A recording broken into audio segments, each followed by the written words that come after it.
നമുക്കെല്ലാവർക്കും വളരെ സുപരിചിതമായ ഒരു ബിസ്ക്കറ്റ് തന്നെയായിരിക്കും ഓരിയോ ബിസ്ക്കറ്റ്. പരസ്യങ്ങളിലൂടെ ചുവടുപിടിച്ച് നമ്മളിലേക്ക് എത്തിപ്പെട്ട ഓരിയോ ബിസ്ക്കറ്റിന് എന്നാൽ മറ്റൊരു പേര് കൂടിയുണ്ട്, ഡെവിൾസ് കുക്കീസ് അഥവാ ചെകുത്താന്റെ ബിസ്ക്കറ്റ്. ഇനി മറ്റു ചിലർ അതിനെ വിശേഷിപ്പിക്കുന്നത് മറ്റൊരു പേരിലാണ്, ചെകുത്താന്റെ ഓസ്തി. ലെവിയാത്തൻ ക്രോസ് എന്ന് നിങ്ങൾ കേട്ടിട്ടുണ്ടോ?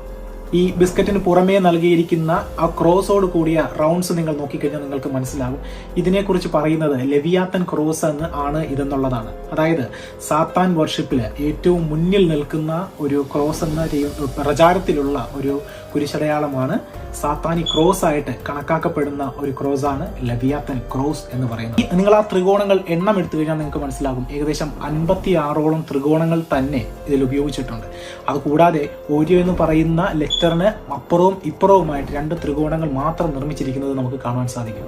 ഈ ത്രികോണവും സാത്താൻ വർഷിപ്പുമായിട്ട് എന്തെങ്കിലും ബന്ധമുണ്ടോ എന്ന് ചോദിച്ചാൽ